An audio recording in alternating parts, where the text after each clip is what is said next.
দয়া করে মাওলানার কথাগুলো শুনে যান। তার লাংস, হার্ট, ফুসফুস, এখান থেকে যেই বাতাসটা বেরিয়ে আসে নাক এবং মুখ দিয়ে, এই বাতাসটার গতি ঘন্টায় 160 মাইল। 10 নম্বর সিগন্যাল হতে এত তেজ নাই, 160 মাইল। এই বেগে যখন হাসিতে নাক মুখ দিয়ে বাতাসটা বের হয়, আপনার হার্ট, বাল্ব, লিভার, কিডনি, পিত্ত, ব্লাডার, ফুসফুস, প্রোস্টেট গ্ল্যান্ড, প্রত্যেকটা অঙ্গ থেকে লক্ষ লক্ষ রোগ জীবাণু যেগুলো নিঃশ্বাসের সাথে ঢুকেছিল হাসির সাথে সব বের হয়ে যায়। যার জন্যে আমাদের নবী শিখিয়েছেন, হাসি দিছ জীবাণু বের হয়ে গেছে, আলহামদুলিল্লাহ পড়ো, আল্লাহু আকবার। বিজ্ঞানীরা থান্ডার্ড হয়ে গেছে। ১৫০০ বছর আগে একজন অক্ষর জ্ঞানী, ও ভাই, আমরা কত কিছুতে লাইক শেয়ার কমেন্ট করি, এই ভিডিওটা একটাবার শেয়ার করে দেন।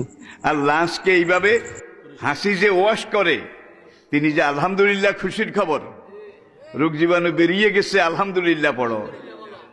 আবার নবী শিখিয়েছেন, তোমরা যখন হামি দাও, কি হামি দাও, তখন লা হাওলা ওয়ালা কুওয়াতা পড়ো। লা হাওলাটা কিন্তু ডেঞ্জারাস সিগন্যাল, বিপদের বার্তা।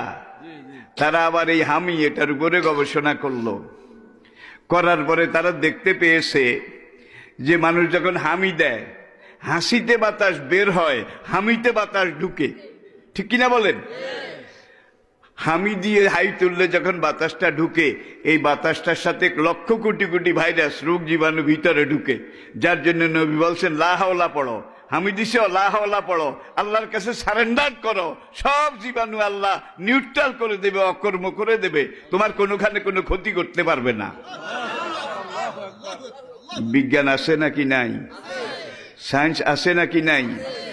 এইভাবে যদি আমি একটা একটা করে বলতে যাই, সারা রাত বললেও কোনো কুল কিনারা পাওয়া যাবে না। আসুন আমরা যে জিনিসটার উপরে অজালা লাকুমুস সামআ ওয়াল আবসারা ওয়াল আফইদাতা কালিলাম মা তাশকুরুন, তুমি বান্দাকে আমি শোনার জন্য দুইটা কান দিয়েছি, ওয়াল আবসারা দেখার জন্য দুটো চোখ দিয়েছি, ওয়াল আফইদাতা তোমার শরীরটাকে চালু রাখার জন্য, গরম রাখার জন্য এখানে একটা ডায়নামা ফিট করে দিয়েছি। এই ডায়নামা যতক্ষণ চলবে, আপনার জীবন প্রদীপ ততক্ষণ জ্বলবে।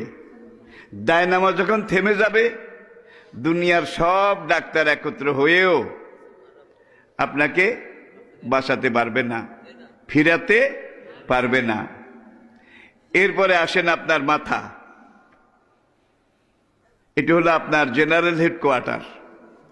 জেনারেল হেডকোয়ার্টার, এখানে 12,000 রগ আছে, 12,000। এই রগগুলো মাথার এখান থেকে শরীরের নিচের দিকে নেমেছে।